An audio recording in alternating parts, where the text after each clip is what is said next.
Ya Nabi salam alaika ya Rasul. Wong Nabi aja, yang Nabi manusia termulia dibuat miskin. Nabi Isa itu gak ada apa-apa, omah gak ada, sampai bojo gak ada. Nabi Isa manusia termiskin dunia siapa? Nabi Isa. Dan Nabi Isa inilah nanti yang bisa membunuh Dajjal. Kenapa? Paling zuhud, paling wali. Nabi Muhammad suke lah dongane itu saat ya Allah, Allahumma ahyi miskinan. Nabi pernah doa supaya dihidupkan miskin, supaya digiring bersama orang yang miskin nanti. Itu doanya Nabi. Tapi Nabi itu suke. Nabi Isa gak duit. Itu manusia termulia aja miskin, Nabi aja miskin. Jadi jangan bandingkan tingkat keimanan ketakwaan seorang dilihat dari kesuksesan dia di dalam dunia. Salah besar. Saiki ada orang kaya misalnya, karena ini gak tafsir ya, ini omongan saya sendiri. Sekarang kalau ada orang kaya kerja di mana sukses anaknya, wah anaknya sukses kerja pulang dari Jepang, gaji ini gede, sebulan 30 juta. Ngono kan gede gaji ini, sebulannya 10 juta. UMR ini kayak biro, UMR mencirim biro, UMR Jepang 30 juta. Setahun mesti untuk 300 juta, mulai suki. Orang bilang apa? Sukses hidup, sukses anaknya. Mulai-mulai lo duit uangnya sukses. Berarti orang melihat kesuksesan itu dari dunianya. Tapi coba kalau ada orang tua ini ngaji ke masjid, ini orang tua jamaah masjid Al-Ikhlas, orang tua kok isek rajin di masjid, tua kok malah rajin ke masjid, ada nggak yang bilang sukses? Oh sukses sih Pak Ketua, makin tua makin rajin ke masjid. Gak ono kok ngomong. Malah kadang dirasani, iki makin tua kok rajin ke masjid, gak mulai-mulai ke masjid, kayak wes mati sekrosol. Malah kok zikir terus di masjid, gak mulai-mulai kok sekrosol, piye malah dirasani. Jadi ukuran sekarang orang sukses itu apa? Dunia, duit. Padahal itu salah besar. Salah besar. Karena memang sifat Allah apa Ar-Rahman, itu baik kepada yang baik, hamba yang baik yang beriman, dan kepada hamba yang tidak beriman pun juga bahkan kalau dalam kitab Tauhid yang ditulis oleh Syekh Muhammad bin Alawi Al-Maliki, kitab namanya Jalabul Afham, Syarah Aqidatul Awam, beliau mengartikan Ar-Rahman itu zat yang maha pengasih, zat yang memberi nikmat yang besar, zat yang memberi nikmat yang besar. Kalau Ar-Rahim, Ar-Rahmanir Rahim, Ar-Rahman zat yang memberi nikmat yang besar, Ar-Rahim zat yang memberi nikmat yang lembut-lembut. Contohnya apa Pak? Ini kantor-kantor sidik rapopo ngaji itu memang ngantuk. Nek ngaji kok akeh ketawa malah gak paham. Ngantuk gak apa-apa, sebenarnya di luar. Ar-Rahman, Allah dengan sifat Ar-Rahman yang memberi kita telinga. Telinga ini bentuk sudah nampak ini adalah bentuk sifat Ar-Rahman Allah. Ini menurut Syekh Muhammad bin Alawi Al-Maliki dalam kitab Jalabul Afham, syarahnya Aqidatul Awam. Data bawah bukunya. Allah memberi kita telinga, Allah memberi kita mata, Allah memberi kita tangan, Allah memberi kita kaki. Ini bentuk sifat Ar-Rahman. Ar-Rahimnya di mana? Kita diberi telinga bisa mendengar. Itu Ar-Rahim. Dan yang memberi nikmat yang lembut. Allah beri kita mata bisa melihat. Ar-Rahim. Ar-Rahman bentuk mata. Ar-Rahim bisa melihat. Ar-Rahman ada kuping. Ar-Rahim kuping bisa mendengar. Ar-Rahman Allah kasih kita mulut. Ar-Rahim mulut bisa dipakai bicara. Banyak enggak orang punya mulut yang bisa ngomong? Akeh nggak punya kuping nggak bisa dengar. ngerungokkan kuburan, orang kuburan baru malamnya kemudian dirungokno nisani untuk membuktikan ono siksa kubur ora. Dirungokno krungu petir ning dier setahun gak iso krungu kuping. Ono wong di Jawa. Setahun gak iso krungu kuping. Nikmat telinga ini yang nampak ini adalah Ar-Rahman. Telinga bisa mendengar, mulut punya mulut kita semua. Mulut bisa berbicara adalah Ar-Rahim. Ya. Kaki bisa berjalan, punya hati ada imannya di dalam diri kita semua. Itu adalah Ar-Rahim. Semua orang punya hati.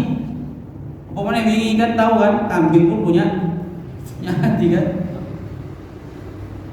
Kita ini punya hati, dikasih Allah hati. Orang barat yang kafir dikasih juga Allah hati.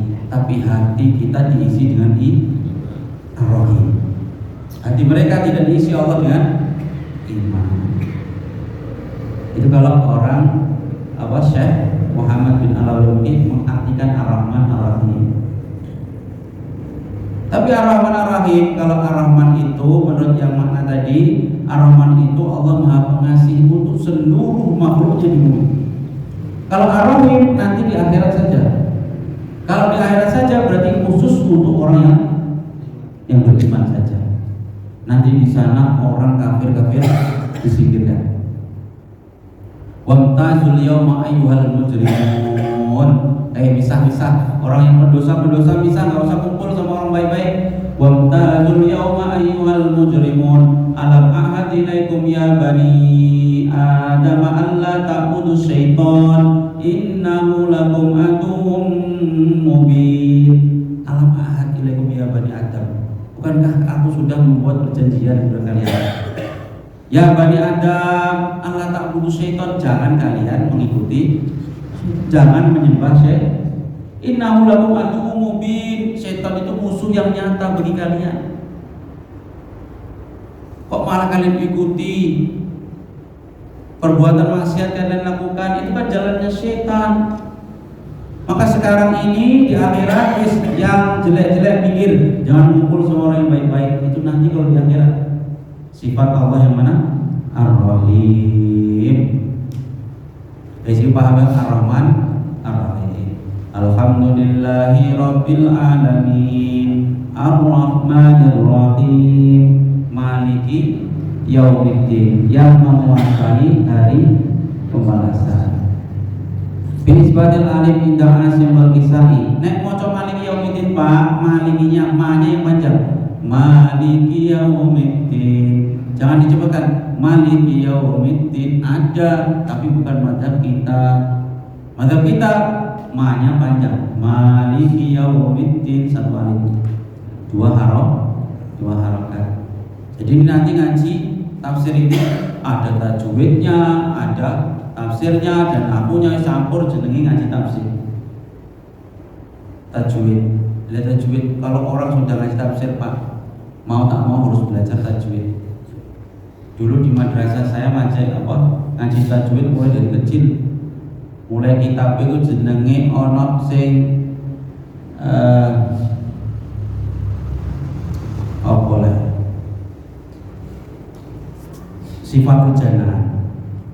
Sifat hujanan mulai kawitan ngaji tajwid. Kemudian Tuhfatul Atfal. Kemudian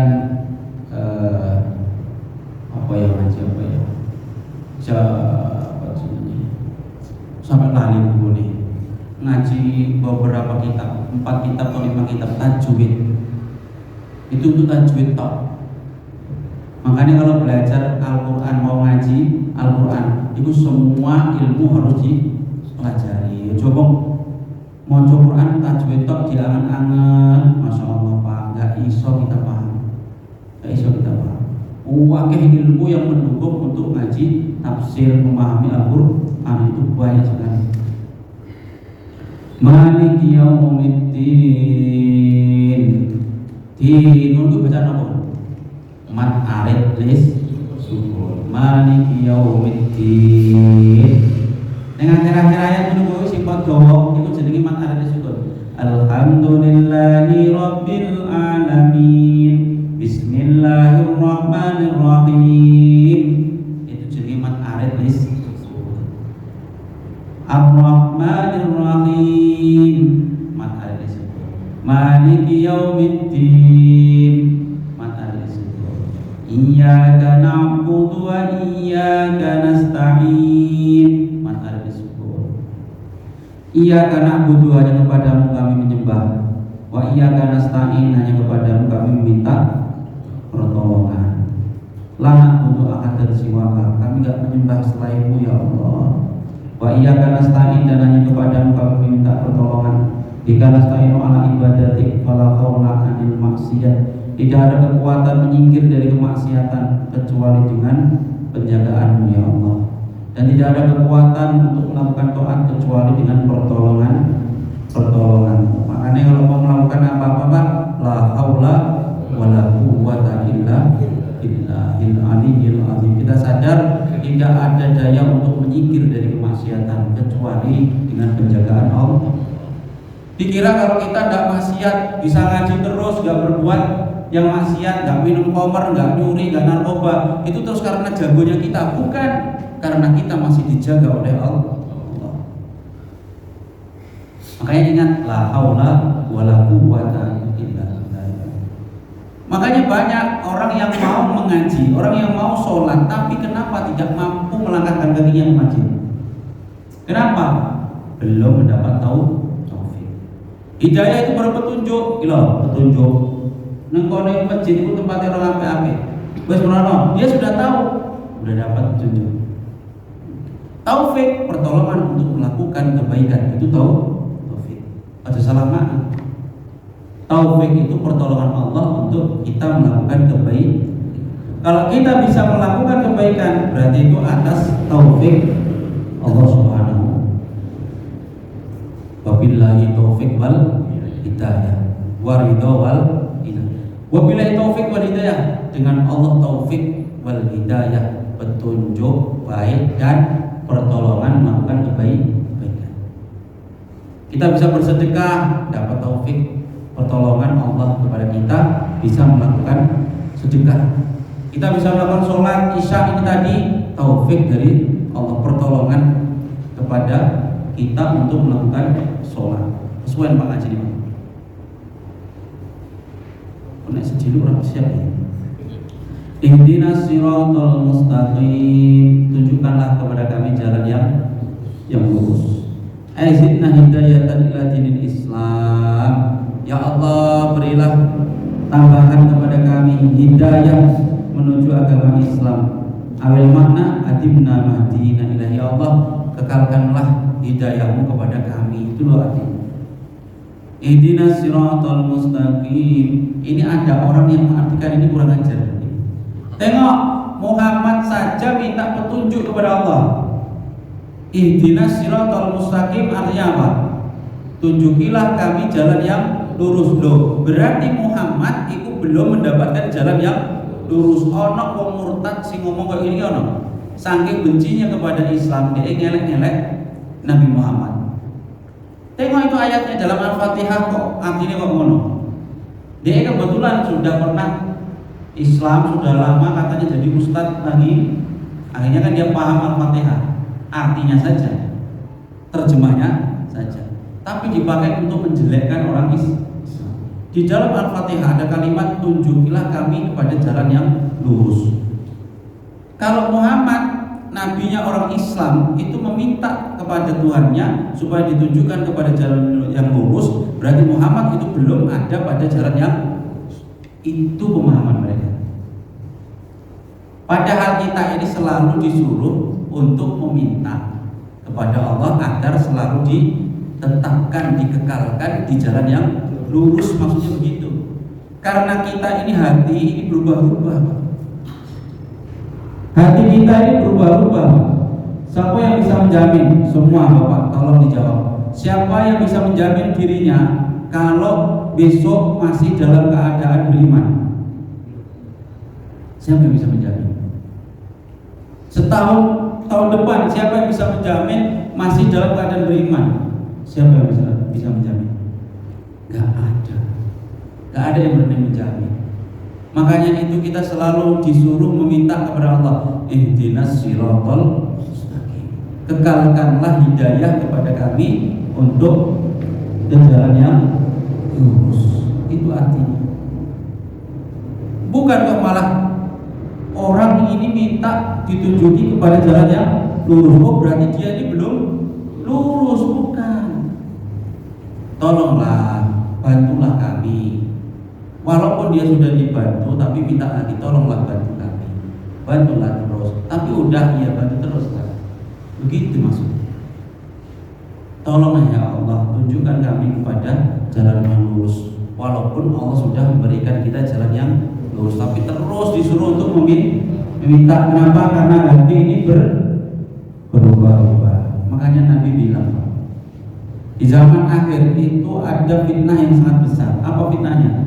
Fitnahnya itu ada fitnah yang seperti gelap gulitanya malam. Orang pagi beriman, sore sudah tidak beriman. Orang siang beriman, malam sudah tidak beriman. Itu fitnah akhir zaman. Yang Solo, Pak. Orang malam gini masih ikut sholat di masjid. Paginya didatangi orang dari gereja, bawa sembako, ditawari anaknya disekolahkan gratis, masuk agama lain. Saya ngomong pakai bukti. Orang jamaah tabligh datang ke masjid, kemudian cerita mengenai hal ini. Beliau pernah dakwah ke Solo itu, menemui rumah-rumah itu, diajak cerita lama. Rupanya ini orang sudah masuk agama lain. Dulu memang kami Islam, tapi sekarang sudah tidak lagi. Kenapa bisa begitu, Pak? Cemana lagi mereka ngasih anakku disekolahkan gratis. Kami diajak ke gereja, selesai. Ya, ini bukan fitnah, ini benar-benar ada ya. Makanya kita selalu minta kepada Allah agar ditetapkan di jalan yang lurus, bukan kok kita ini di jalan yang tidak lurus. Ihdinas siratal mustaqim, siratal ladzina an'amta 'alaihim. Jalan yang lurus itu jalan siapa? Yaitu jalan orang-orang yang Engkau beri nikmat atas mereka, yaitu siapa? Para nabi, para rasul. Ghairil maghdubi 'alaihim waladdallin.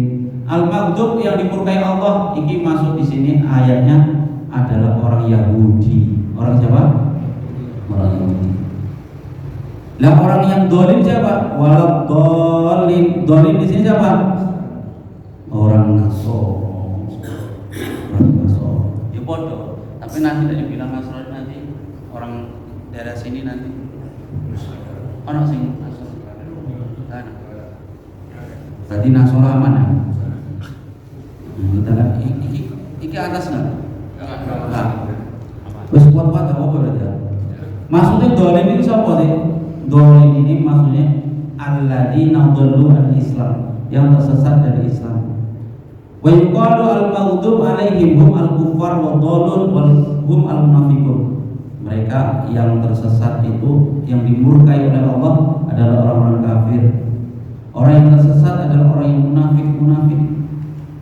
Dan Allah Ta'ala dzakara mu'minin fi awal al-Baqarah 4 ayat. Sana bi dzikril kufar fi ayataini, summa salasa bi dzikril munafiqin salasata asyara ayatan. Wa yusallu qari' ba'da faraghi min al-Fatihah ayakul amin. Setelah Al-Fatihah disunahkan baca amin. Ini loh, kenapa orang Nasoro itu di sini untuk menafsiri ayat waladdallin. Karena mereka itu sebenarnya sudah ada nabi, yaitu Nabi Isa, tapi malah disembah di jagat. Ini yang membuat mereka menjadi dhalin. Terus kemudian orang yang setelah mereka itu ngikut-ngikut pula.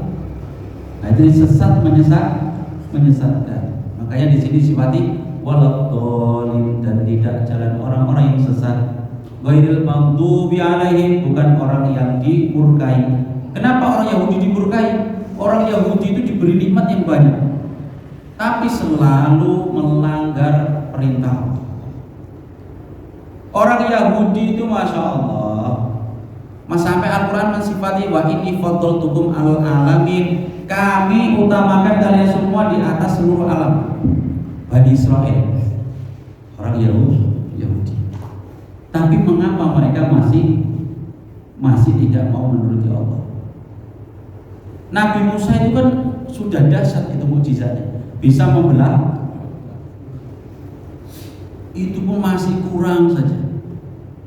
Karena Bani Israel, saking pinternya Bani Israel pakai otaknya terus, logika terus. Akhir-akhir kan orang Bani Israel itu gak percaya sama Allah. Kenapa? Coba aku perlihatkan Tuhanmu wahai Musa. Lalu minahatta narallaha jahratan. Aku gak akan percaya sampai melihat Allah dengan jelas. Itu orang Bani Israel. Ojo ditiru. Ya. Wahai Musa, nek mau dengar suara-suara ngene iki ya mosok Tuhan kaya ngono. Kami gak akan percayalah sebelum kami melihat Tuhan itu dengan mata kepala. Terakhir permintaan orang Bani Israel, baru ngomong kayak ngono langsung disambut petir. Datang gulungan awan hitam kemudian menyambarkan petir, mati kabeh. Tapi Nabi Musa ya kasihan, ya Allah, ini orang-orang pilihan saya. Jadi kalau bisa dihidupkan baliklah, jangan dimatikan semua, dihidupkan balik. Yo Bani Israel itu selalu bantah terus sama Nabi Musa, padahal dikasih kecerdasan. Makanya mereka itu dimurkai oleh Allah. Jadi kalau pengen nggak dimurkai oleh Allah, jangan selalu menggunakan logika untuk menerima perintah agama. Dikongkon kurban, mau kurban, wong ini gak duit buat kongkon kurban, dipikir mana pakai logika. Ojo sidik-sidik pakai logika, sidik-sidik pakai logika. Itu caranya wong Yahudi kan. Wes, itu surah Al-Fatihah. Ringkasnya Al-Fatihah tadi mencakup beberapa ilmu, ada 4 ilmu. Kemudian tafsirnya dari Al-Fatihah sudah disampaikan. Sampai di sini mungkin ada pertanyaan, silakan.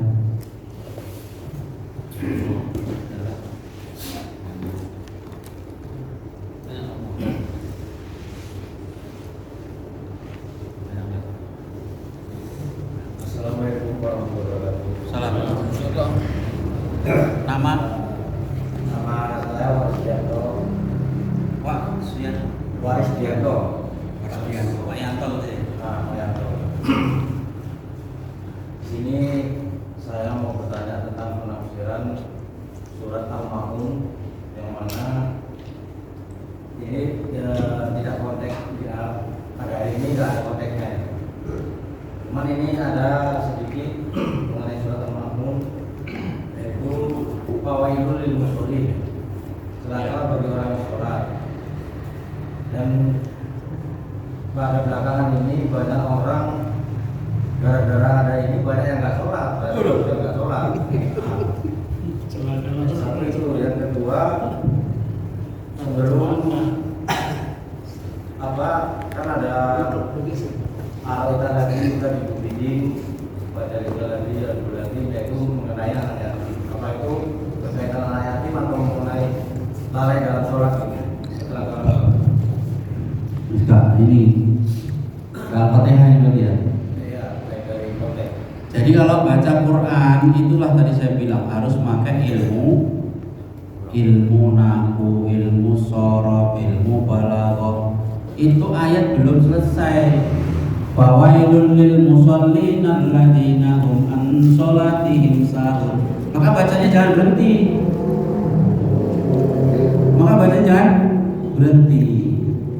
Fawailul lil musallin alladzina hum an sholatihim sahun. Celakalah bagi orang-orang yang sholat ada yangnya. Berarti ada sifat yang belum sebutkan. Celakalah bagi orang-orang yang masuk masjid yang gimana? Yang di masjid malah ngomong-ngomong masalah dunia. Jangan diputus, celakalah bagi orang-orang yang masuk masjid. Wah, gawat ini, masuk masjid celaka kita. Wawailul musallin, celakalah. Wail itu siksa yang sangat pedih. Ada yang bilang wail itu celaka. Celakalah bagi orang yang sholat, berhenti di situ ya habis maknanya. Celakalah bagi orang-orang yang sholat, yang alladzina hum an sholatihim sahun, yang lalai dalam sholatnya. Wis waktu azan gak teko-teko nang masjid, kan posisi wala dhisik sesuai waktu sholat isya kan suwe waktu ini. Wis ngopi-ngopi, saya ngopi nonton bola dulu, rupanya ketiduran sampai pagi. Ini loh yang dirancang. Alladzina hum an sholatihim sahun. Itu wong sing sholat masuk masjid, ya, tapi orang yang sholat yang lupa dalam sholat, atau lupa dalam sholatnya bukan waktunya, tapi pas sholat dia gak sholat tapi dia gak sholat gak khusyuk dalam sholatnya, entah mikirnya entah apa semua, dari awal sampai akhir gak harus dipikir bacaan sholat itu. Iku sing lupa dalam sholat. Jadi bisa waktunya yang lalai, bisa dalam sholatnya itu dia lalai. Sampai-sampai sholat sendiri dia lupa. Gimana rakaat sumbiro? Apa nih gak lali? Kenapa bisa lupa? Berarti mikir yang lain. Kadang sing lucu meneh, dia wis sholat di masjid jamaah tapi masbuk. Saking dia yakin sama imamnya kak, inget dia berapa rakaat. Tadi aku ikut imam 9 rakaat ya. Ini berarti aku nambahin pirang rakaat meneh. Lali padahal wis melu imam. Kenapa gitu? Saking gak fokusnya nang sholat. Jadi yang diancam itu bukan orang yang sholat tapi orang yang melalaikan sholatnya. Alladzina hum an sholatihim sahun walladzina hum yura'un, yang sholatnya pamer. Walladzina hum yura'una, yang apa Pak? Pamer. Sholat iso pamer, iso. Sholat itu iso pamer. Lah orang yang sholat saja masih ada ancaman yang seperti ini, apalagi yang tidak sholat. Begitu kalau mikirnya. Podoe karo ini. Ono anak masuki pesantren, anak ini bandel. Rupane wis metu saka pesantren sing bandel. Ditengok sama masyarakat. Alah di pesantren yo bandel kayak ngono, daripada bandel sama-sama bandelnya mendingan gak usah di salah kalimat kayak gitu. Yang benar gimana? Di pesantren kan pun masih bandel, apalagi kalau tadi tidak di gitu loh ngomongnya bener. Sholat saja masih ada ancaman begitu, apalagi yang tidak sholat. Jadi balik, wah celaka ini orang yang sholat, celaka gak sholat ya menisan. Berdoa orang taraweh bingung deh. Siji taraweh 11, ning kono 20. Apa 8 rakaat ono sing 20. Orang sing menang siapa? Sing gak taraweh. Ngomong deh, aku bingung karo wong-wong iki. Masjid kono 8 rakaat taraweh, 11 karo witir. Sing ning kono 20 23 karo witir. Sing bener sing di sing 8 apa sing 20? Sing 8 engko kok cuman sikit, gak niat taraweh kuwi. Sing 20 tapi cepet-cepetan iku gak niat taraweh pisan. Setahun sekali kok sholat tarawih mau ping 11. Sing kono 23 tapi cepetan kaya ayam nonton jagung. Ya mending aku koyo aku ini netral piye gak usah tarawih-tarawihan di mau wae. Iki wong blung ngene iku. Jadi daripada hukumnya apa? Daripada. Jadi untuk menyikapi tadi begitu. Orang yang sholat saja masih ada ancaman seperti itu, apalagi yang tidak sholat. Orang anak di pesantren kan pun masih ada bandel, apalagi yang tidak di pesantren. Maka saya marah kalau ada keluarga bilang kayak gitu. Kok di pesantren kan kok bandel, sia-sia kok pesantren. Mending nggak usah di salah. Kenapa? Sebandel-bandelnya anak di pesantren, lebih bandel kalau tidak di pesantren. Kalau di pesantren itu masih dikekang, main HP itu dilarang. Apalagi narkoba, insya Allah jauh-jauh. Tapi ada saat narkoba masuk pesantren, dijaga ketat pun masih bisa masuk. Apalagi kalau di luar, mundur ya. Jadi yang dimaksud celaka bagi orang sholat itu yang lanjutannya tadi alladzina hum an sholatihim sahun. Itu pertanyaan itu menjebak.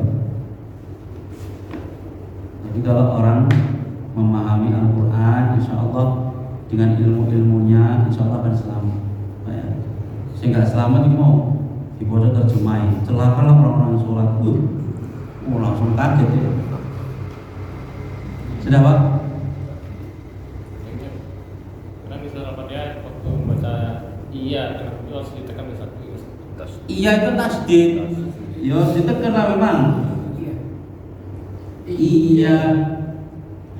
Iya tasdid. Tasdid itu terhitung 2 huruf. Jadi nekan dia. Kayak tabat ya, tabat yada abi lahabin wa tab. Kalau kasab biasanya ini watab. Kenapa? Tasdid.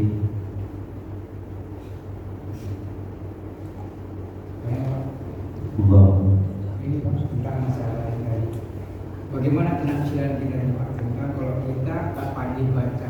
Kalau kita ini pandai tapi nggak pandai tajwid, nggak pandai hukum-hukum itu, tapi kita ingin baca gitu Pak. Kalau penafsiran tadi Bapak bilang salah kita yang juga. Iya. Kalau kita salah-salah masa belajar, itu walaupun salah ada pahala. Kalau masa-masa belajar, ya. Kalau kita ada kemauan belajar nih, baca Al-Quran, salah-salah terus, tetap dapat pahala walaupun salah. Tapi tetap harus belajar memperbaiki diri. Jangan kok salah-salah itu mau terus gak belajar meneh, tetap salah terus, itu yang dosa. Tapi kalau pas belajar ada guru salah, itu biasanya justru orang malah malu. Nah, tapi itu yang benar, salah tapi mau memperbaiki diri. Jangan salah terus gak mau belajar, tapi malah terus yang dulu kayak itu sih, elek itu sih. Ini Pak, kan masalah umur kan usia kita kan udah kan sering lupa gitu. Ya. Jadi gimana kalau tadi sering kita membaca gitu Pak, gimana? Baca harus belajar. Katakan tetap belajar sama guru.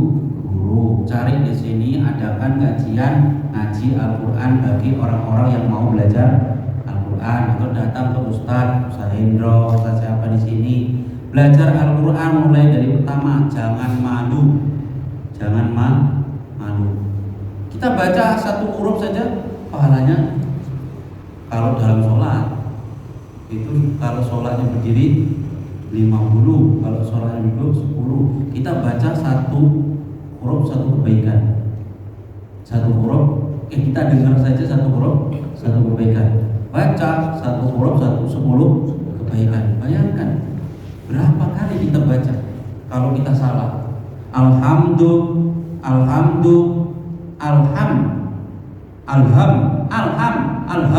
diulang-ulang terus berapa huruf sudah?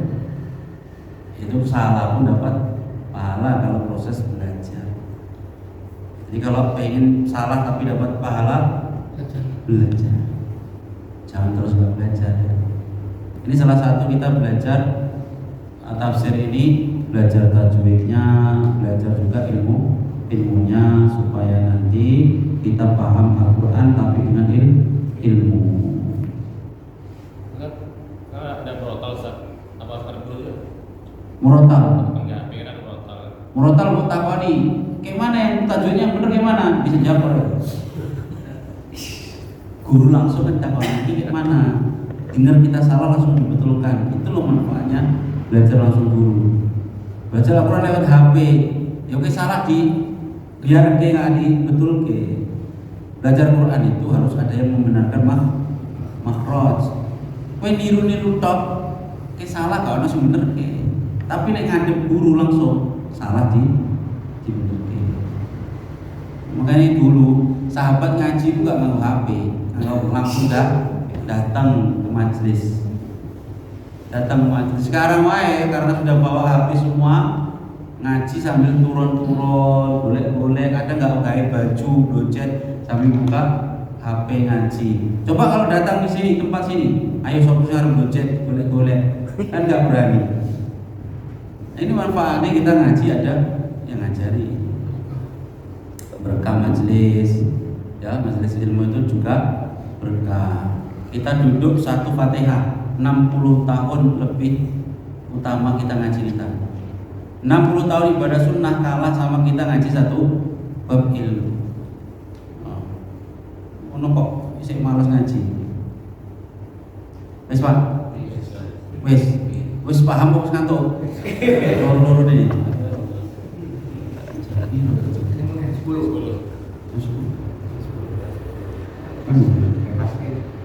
Terus kedua ya.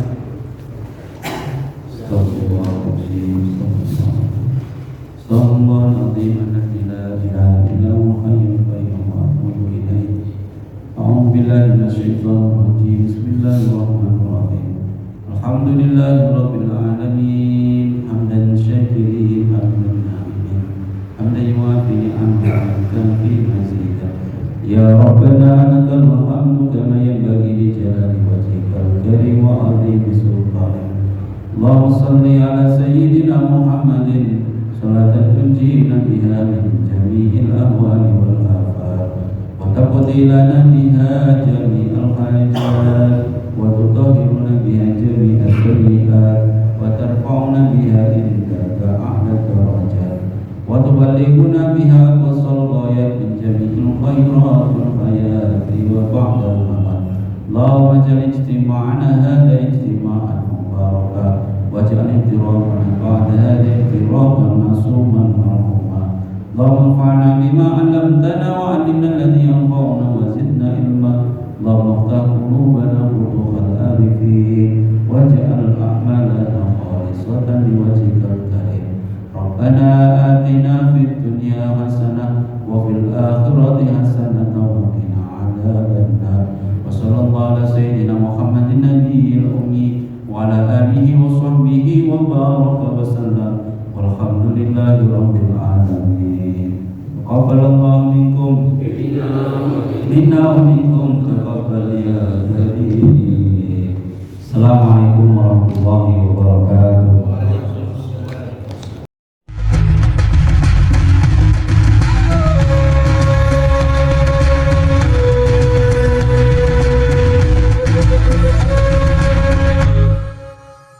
Lihat warna merah nih, tekan tombol subscribe,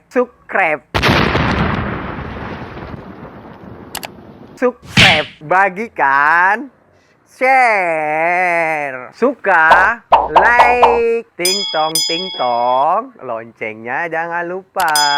Insyaallah, semoga video-video yang ada di Mencium Syariah berguna bagi sahabat dakwah. Assalamualaikum warahmatullahi wabarakatuh.